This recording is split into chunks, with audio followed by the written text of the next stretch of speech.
Judges 16, verse 1. Samson went to Gaza, and there he saw a prostitute, circle prostitute, and he went into her. The Gazites were told, Samson has come here. And they surrounded the place and set an ambush, circle ambush, for him all night at the gate of the city. They kept quiet all night, saying, let us wait till the light of the morning, then we will kill him. But Samson lay till midnight, and at midnight he arose, and he took hold of the doors of the gate of the city and the two posts, and he pulled them up out of the ground, bar and all, and put them on his shoulders, and carried them to the top of the hill that's in front of Hebron. In your Bible, I want you to write 40 miles. He carried the gates of the city 40 miles on a dirt road. After this, he loved, circle loved, he loved a woman in the valley of Sorek, whose name was Delilah. And the lords of the Philistines came to her and said, seduce him, circle seduce, and see where his great strength lies, and by what means we may overpower him, that we may bind him and humble him. And we will each give you 1,100 pieces of silver. So Delilah said to Samson, please tell me where your great strength lies, and how you might be bound, that one could subdue you. And Samson said to her, if they bind me with 7 fresh bowstrings that have not been dried, then I shall become weak and like any other man. And the lords of the Philistines brought up to her 7 fresh bowstrings that had not been dried, and she bound him, circle that, she bound him with them. Now she had men lying in ambush in an inner chamber in the house. And she said to him, the Philistines are upon you, Samson. But he snapped the bowstrings as a thread of flax snaps when it touches the fire. So the secret of his strength was not known. Then Delilah said to Samson, behold, you have mocked me, circle mocked, and you have told me lies, circle lies. Please tell me how you might be bound. Then he said to her, if they bind me with new ropes that have not been used, then I shall become weak like any other man. So Delilah took the new ropes and bound him, circle bound him, with them and said to him, the Philistines are upon you, Samson. And the men lying in ambush were in the inner chamber of the house, but he snapped the ropes off his arms like a thread. Then Delilah said to Samson, until now you have mocked me and told me lies. Tell me how you might be bound. And he said to her, if you were to weave the 7 locks of my head, circle 7 locks of my head, with the web, so the web is like the instrument of a loom that they would run back and forth between threads, how you'd make blankets or clothes. If you were to weave the 7 locks of my head with a web and fasten it tight with a pin, then I shall become weak like any other man. So while he slept, circle slept, Delilah took the 7 locks of his head and wove them in the web, and then she made them tight with a pin, and she said to him, the Philistines are upon you, Samson. But he awoke from his sleep and pulled away the pin and the loom and the web. And she said to him, how can you say, I love you, when your heart is not with me? Circle, I love you, and your heart. Sounds like people have had somewhat of a conversation like this, okay? You have mocked me these 3 times and have not told me where your great strength lies. And when she pressed him, circle pressed him, hard with her words, underline this phrase, day after day, and urged him, his soul was vexed to death. And he told her all that was in his heart, underline that phrase. And he said to her, a razor has never come upon my head, for I have been a Nazirite, circle Nazirite, to God from my mother's womb. If my head is shaved, then my strength will leave, circle my strength will leave, and I shall become weak like any other man. When Delilah saw that he had told her all that was in his heart, she sent and called the lords of the Philistines, saying, come up again, for this time he has told me everything in his heart. Then the lords of the Philistines came up to her and brought the money in their hands, and she made him sleep on her knees. And she called a man and had him shave off the 7 locks of his head. And she began to torment him, and his strength left him. And she said, "The Philistines are upon you, Samson." And he awoke from his sleep, and he said, "I will go out as at other times and shake myself free." Underline the sentence. But he did not know that the Lord had left him. And the Philistines seized him and gouged out his eyes and brought him down to Gaza and bound him with bronze shackles. And he ground at the mill in the prison. But the hair of his head began to grow again after it had been shaved. Happy Valentine's Day, everybody. Yay. What a heartwarming Valentine's Day story. You know what's funny? When I laid this series out, no kidding, I didn't know this was going to be my Valentine's Day. Because you know what's interesting about love stories or male-female interaction stories? This is one of the most famous in history. So if we were to think, what are some male-female amazing stories? One of them is Romeo and Juliet, which is really bizarre. Do you guys realize Romeo and Juliet are 13 in that story and they commit suicide? And we teach that to our kids. Anyway, moving on from that, Romeo and Juliet, and then you've got something like Samson and Delilah. And I'm going to walk you through something for the next few moments. I want you to pay attention that I hope saves your life. I hope saves your life. Because what I'm going to talk about today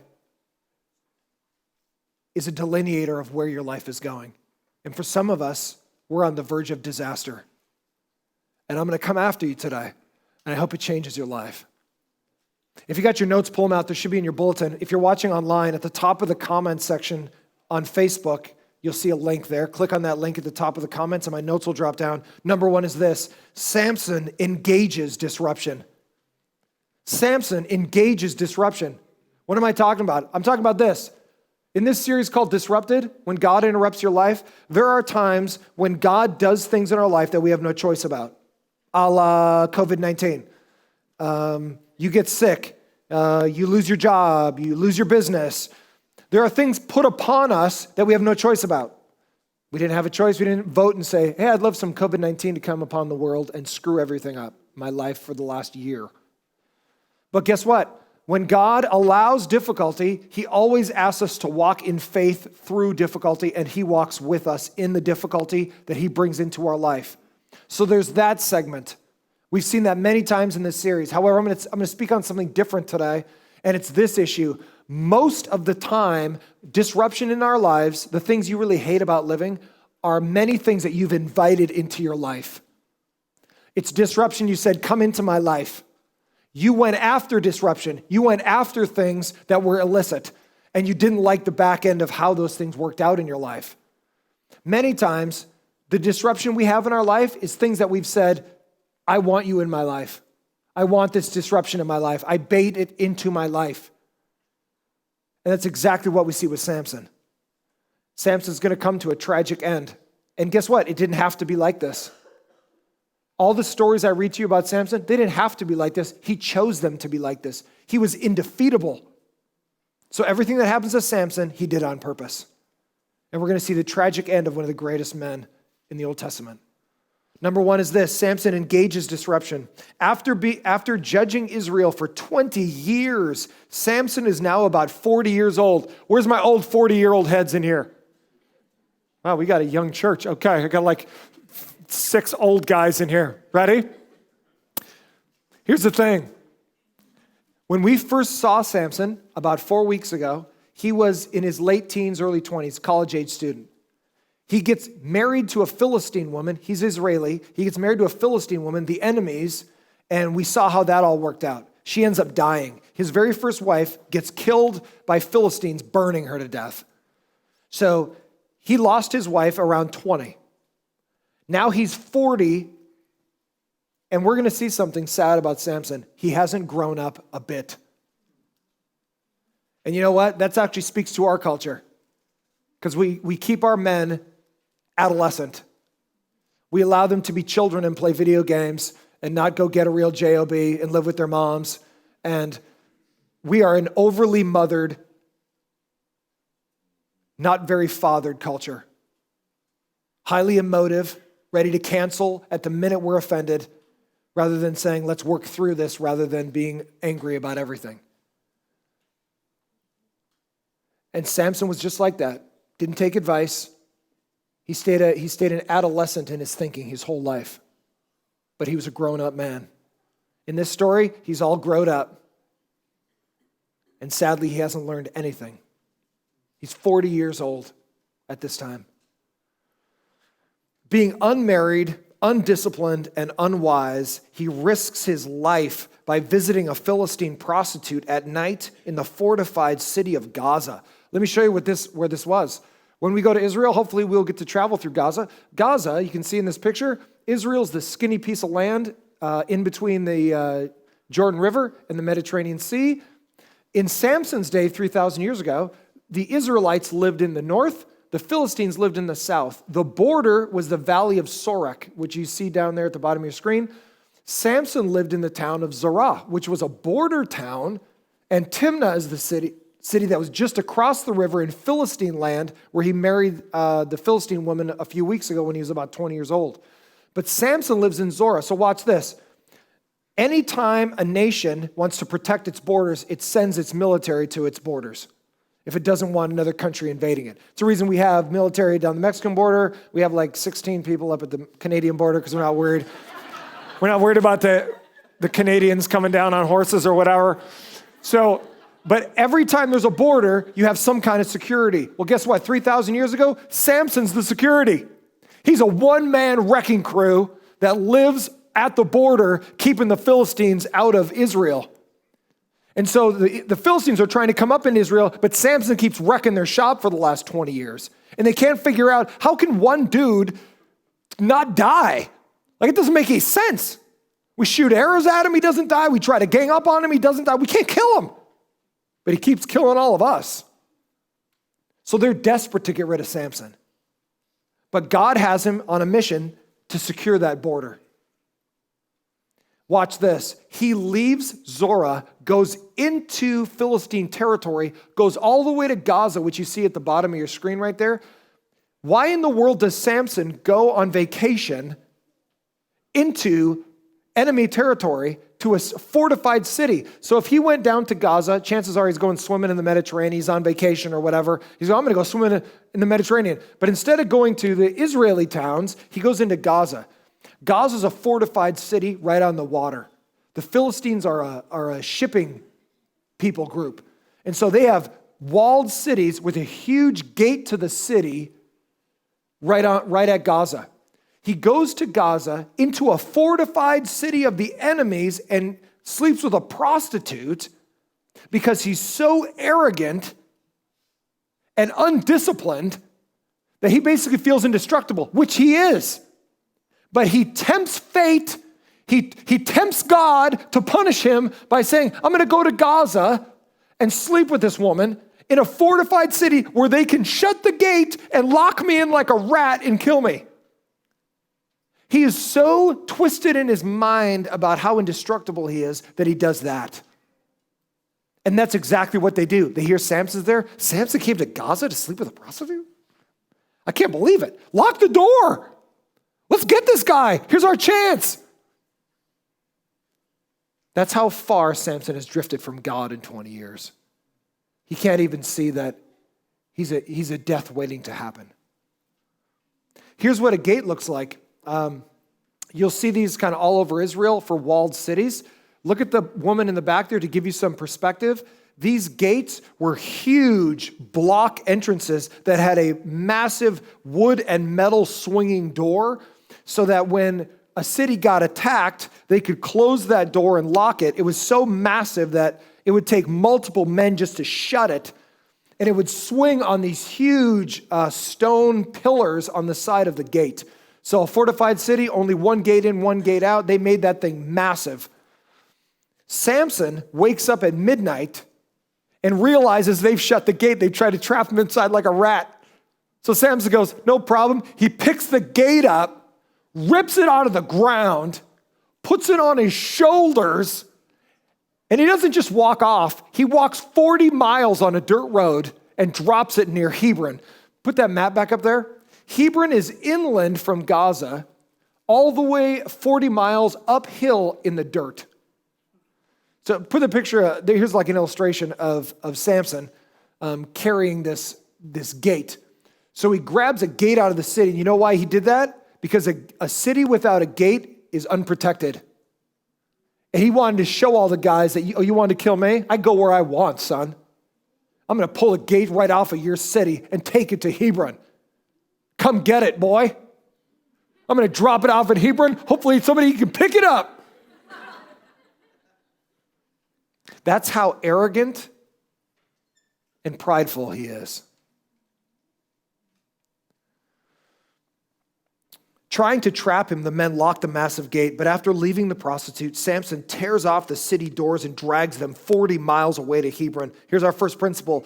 Don't let disappointments in your life lead to flirting with disaster. Woo! Look at it. Ready? I'm going to speak into something. I'm going to step on some sore toes a little bit, but I'm going to try to fix them after I'm done. Listen to me. Life is full of disappointment. You know what your culture has ripped you off? If you live on Twitter or you live on Snapchat or you live on Facebook or whatever, our culture has deceived you into thinking life should have no problems. Life should be the way you want it. We live in a cancel culture which says, I'm offended. I need to get rid of you out of my life so I'm not offended anymore. We live in a culture of narcissism, which everything's about me. Oh, you don't view things the way I do? You know what's hypocritical about our culture is that we call our culture an anti-bullying culture, but then we bully everybody that doesn't agree with us. What a pile of garbage our culture is. When it says, oh, we don't want to bully people. My wife works in the school system, and so a huge thing, these initiatives like anti-bullying and blah, blah.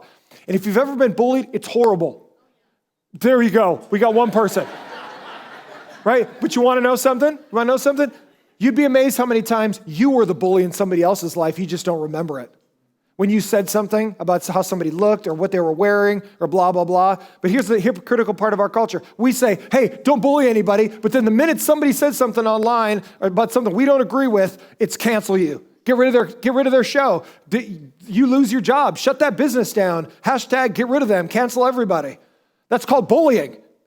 Rather than saying, hey, let's work to a mutual reality. Like, we don't agree, but how can we grow together?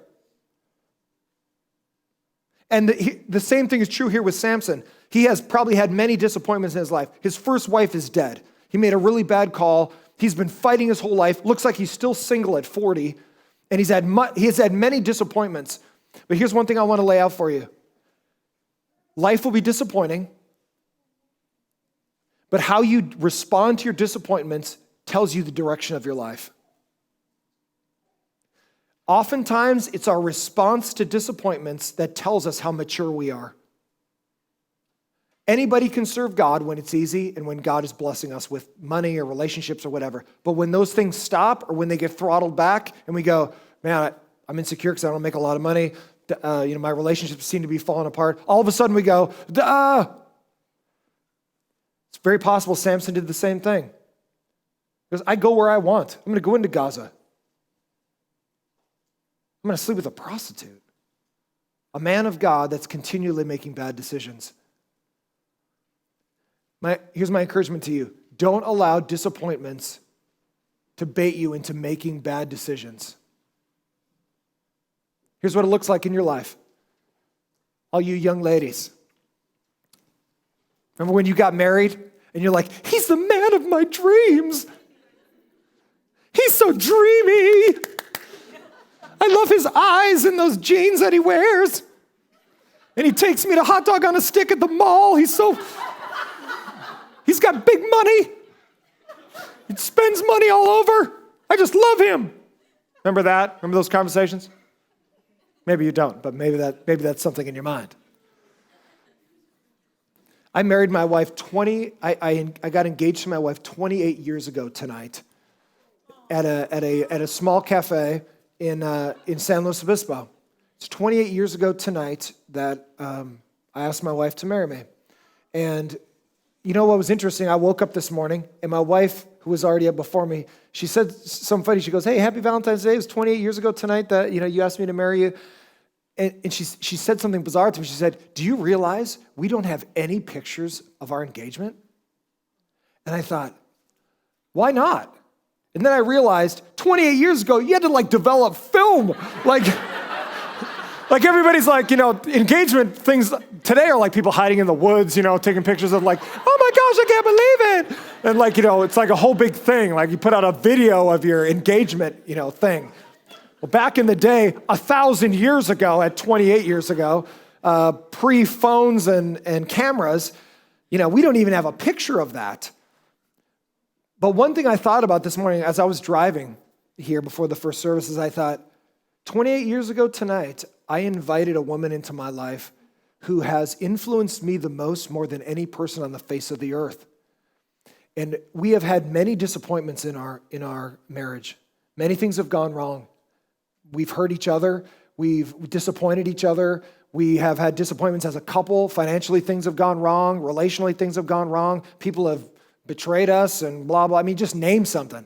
In 28 years, we've had a lot of hurt for each other and as a couple. And the thing that has guided our marriage isn't that God just put some glass bubble over us and was like, nothing's going to happen to you. No, we've seen a lot. We've seen some train wrecks. But the thing that's guided us is we were both focused on the same thing, which is glorifying God. And when you're both rowing the same way, that way, toward God, you can get through any disappointments in your life.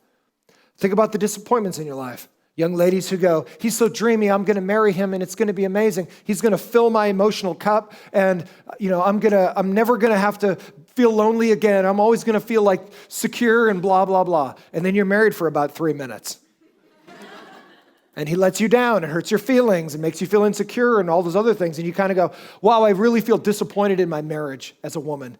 I'm going to go find another guy that makes me feel better. The guy at the checkout stand. He said hello to me. And he said my dress was nice or whatever. So he must be the man. Same thing with men. I'm really disappointed in my marriage. Like my wife just isn't who I thought she was going to be. The sex isn't as often or as exciting as I thought it was going to be. And so I'm just really disappointed. I'm going to go find somebody else. You find disappointments in your life. You will find disappointments. Life can be disappointing. It has great moments, but there will be really low moments. And there was low moments here for Samson. He's making such horrible decisions. You have to think all the disappointments that had happened in his life up to this point, he's just kind of going, I'm going to do whatever I want. My disappointments are driving me towards whatever is going to make me feel good in the moment. And my encouragement to you is this. The choices you make in disappointment is the direction your life goes. Because it's in those pivotal moments that you either go toward God or toward yourself.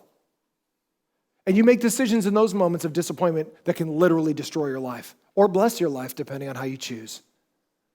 Samson is going to be a lesson in how not to live your life, unfortunately. Later, after he came back from Gaza, he lives with a woman named Delilah. You know what's interesting? Her Hebrew word, Delilah, her name in Hebrew means weak or feeble. So you have the strongest man who ever lived living with a woman whose name means weak or feeble. And it's very possible the Hebrews, when they gave names to their children, usually they name them something that's true of them, like maybe she was prematurely born or small, or maybe there's something going on in the nation where they name their kid after the things that were going on when they were born. So it's possible Delilah, the point here in the scripture is that Delilah ain't manhandling Samson. Even her name means, I'm kind of meek. And guess what? Instead of marrying her, you know what? He lives with her. Let me clear something up for our culture. Ready? Living together is not practice for marriage. Ready? Living together is a roommate with illicit, wicked relationships. Any sexual contact you have outside of your marriage is sin because God has designed it, the beauty of sexual contact inside of marriage. So if you think living together is like, let's try before we buy, that's a disaster. Marriage does not need a pre-run-up to figure out what's going on. You know what marriage is? Marriage is a covenant between you and another person and God. Living together is just you doing dishes and committing sin. So let me clear that up. Because our culture seems to go, hey, just try and it'll be fine. Nope. Honor God with your body. Honor God through marriage. Enjoy the gift of God within the boundaries God has given, and God will bless your life. Just thought I'd throw that in there. Happy Valentine's Day. Here we go. Ready? While he lived with Delilah in the Sorek Valley, 5 Philistine rulers offer her 1,100 pieces of silver apiece to betray Samson. So they're going to offer her 5,500 pieces of silver. I tried to extrapolate 3,000 years ago what that value was worth. It's probably about $3 million. So imagine you're a young lady, you're not married, and you're living in an agricultural area, and somebody goes, I'm going to make you a millionaire overnight, lady. She goes, how? I just need you to get out of that guy that's living in your house, why he's so strong and I can't kill him. And you know what? Delilah feels no connection to Samson. They're not married. There's no family connection. They're just roommates doing whatever. And so she goes, okay, I'll take that. She sells out the strongest man who ever lived for $3 million. She looks at it like, this is going to change my life. And Samson doesn't even know the woman that he's living with has his worst in mind.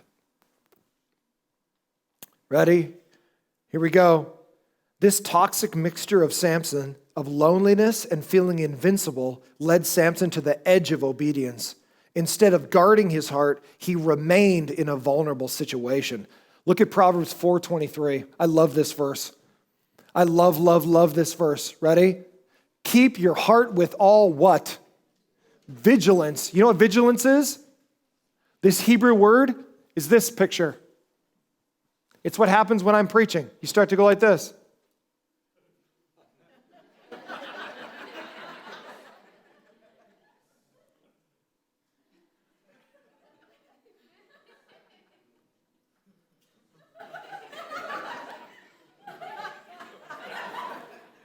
Like you're catching bugs, right?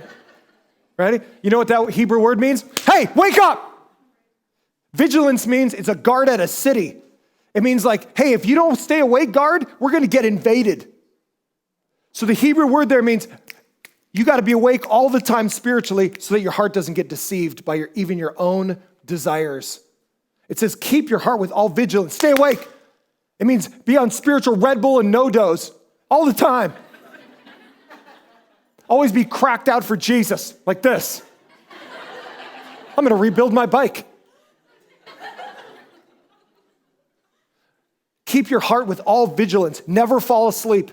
Never doze off. Always be awake spiritually because you're going to get deceived. Disappointments are going to come and you're going to go, you know what? I think it'd be better to be with somebody else. Or I think it'd be better to do this. Or blah, blah. You're going to make decisions in disappointment that will lead you astray from God.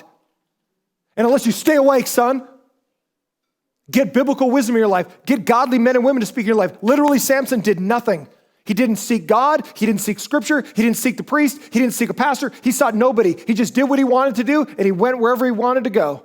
The only problem is this. He didn't realize that there might be a day when God left him.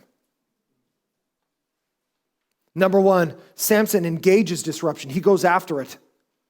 My encouragement to you is if you're engaging disruption in your life, if there are relationships in your life, people in your life that are leading you astray, people you party with on the weekends that you should have long gone, kicked them out of your life, you're trying to live like you're 15 again and you're 158. Like, time for you to grow up, son.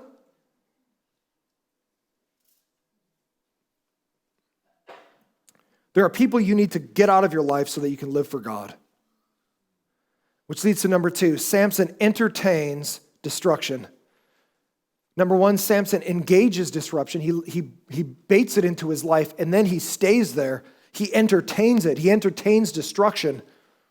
Though Samson broke nearly all of his Nazirite vows, he touched a dead lion. He probably drank wine at his wedding feast. He did foolish things like marrying a Philistine and had illicit sex with a prostitute and Delilah that he was living with. Samson never cut his hair, as this was a private, secret covenant with God before he was born. Ready? Flaws aren't fatal until they are. None of your flaws are fatal until they are. Those little cracks in the dam that hold back the water from flooding the village, none of them are fatal until they are. Until the water goes, and then you go, there's a bad crack. No, the crack's been coming for years. There's been cracks for decades in that dam. The only problem is water never came out of it until you're down in the village going, whoopsie daisy. Somebody should have fixed that dam. Now we're going to get flooded. And Samson had cracks in his character that he never fixed. It serves as a lesson for all of us. For some of us, the dam's going to break. Let me encourage you. Ready? Literally stop today. Literally do a U-turn and come back to God. There's cracks in the dam for many of us that we don't realize. It's fatal if I don't fix it literally right now. The only reason we haven't fixed it is because it hasn't cost us anything yet. And my encouragement to you as your pastor is stop before it costs you everything. Pride goes before a fall.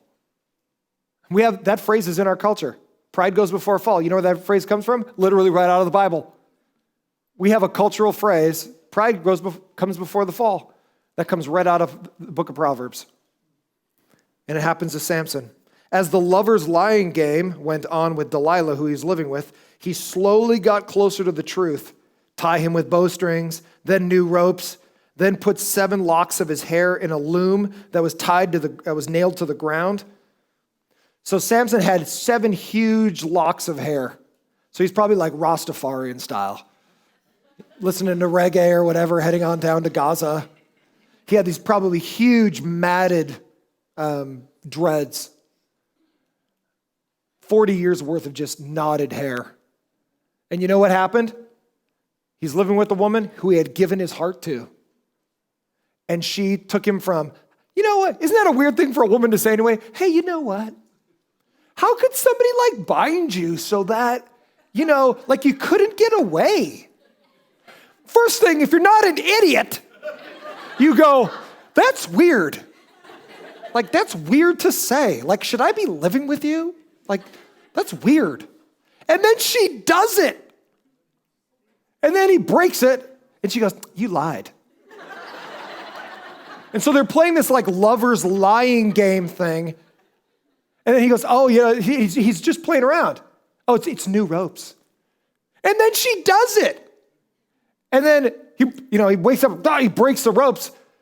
You lied again. You're a liar. And then, so you know what happens next? It gets a little closer to the truth. If you put my hair in a loom, I'll be weak. And then she does it. And he wakes up and he rips his hair out of the loom. And she goes, this is it, right? So now a woman's at the end of her like, you lie, you're a liar, and you said you loved me. How can I trust you if your heart's not with me? This story's 3,000 years old. Sounds like it's ripped right out of Twitter. Ready? Let me tell you something. God has designed men and women to be complementary to one another. They both have their strengths and they both have their weaknesses. Men's stereotypically tends to be literally physical strength. They'll go to work, they'll literally work their bodies to death. They love to punch each other in the face and then go out and have a beer. That's weird for females to do that. Like, we just punch each other, it was great. Then we went and had a beer. Women tend to be much more relational. They bring depth to relationships. They bring depth to family. They're the ones that create homes that just feel warm and awesome. So femininity just tends to bring a depth that masculinity doesn't to relationships in the world, a sense of beauty in relational connection. The bad side of masculinity can be you use your strength to make people feel scared and abuse them. The bad side of femininity is I use my relational strength to create chaos in somebody else's life and manipulate them. Whether it's my husband, whether it's other women in my life, instead of lifting women up, I tear them down. And so that happens here with Delilah. Delilah manipulates Samson until the point where he's so close to the truth, he finally tells her the truth. And she has manipulated him all the way out to get money. And this picture is so tragic. He's living with the woman he shouldn't be living with. She's poison to him, and he doesn't realize it. And he's laying on her lap, and he falls asleep. And I just imagine this picture of her just like petting his head. Oh, baby, gotcha. And you know what? As she's like petting his head, The guy with the razor comes out of the back and just goes like this. And slowly those clumps fall off. And he doesn't even realize it. And he wakes up without hair thinking, I'm going to go about as I did. And one of the most tragic verses in the whole Bible is Judges 16:20. But he did not know that the Lord had left him. Wow, what a tragic verse. And it leads to this. Spiritual death often precedes physical death. Spiritual death often precedes physical death. We make stupid choices until it costs us something. I talk a lot about a plane. A plane slowly descending. If you've ever been on a plane and it's slowly coming down from whatever 30,000 feet, it can go so slowly you don't even recognize you're dropping. And if you can't see the ground, you can literally drop right into the ground and not even realize it, depending on how fast you're dropping, until it's too late and the whole plane comes apart. Ready? Death doesn't usually happen like this. Death happens over a long period of time with really bad choices. And Samson, over 20 years, has made bad choices, and now Delilah's going to get him. Lastly, Samson embraces death. Samson engages disruption. Samson entertains destruction. He doesn't leave it. He stays with it. And now, lastly, Samson embraces death. Like his previous wife he had married before, Delilah used emotional manipulation about loving her to break Samson down. Lying to yourself often makes the lies of others easier to believe. Samson kept on lying to himself about everything that when he was sinning, he thought, it's okay, it's never going to cost me anything. I'm always going to get out of it. Until the day came when God left him and he couldn't get out of it because he had gone so far down the track, he couldn't turn around. Because he lied to himself so much, he started to believe Delilah's lies. But if he would have been closer to the truth, you recognize lies. Why are you asking me to tie myself up? Why are you asking about the secret of my strength? What even business of it is yours, Delilah? But he had lied to himself for so long that the lies of others was the same. His pride made his fall not a matter of if, but when. Falling asleep on her lap, she prepared a man to shave his head, and then God left him. No one knows when God's patience will run out for our rebellion. Woo-hoo! No one knows when God's patience will run out for my rebellion or yours. So my encouragement to you is this: repent today and go, I leave my life of sin. Help me to not sin anymore, God. Help me to get ungodly people out of my life and be strong. Even when I'm lonely, don't help me to swipe left and swipe right and try to find somebody for the night. Help me to be a man or woman of God and find men and women of God to fill my life with godliness. Because God wants to bless your life. So search out the blessing of God by being obedient and leave the life that God doesn't want behind. Samson never learned that lesson, and he serves one of the greatest stories in history about when you leave God, you just choose pain.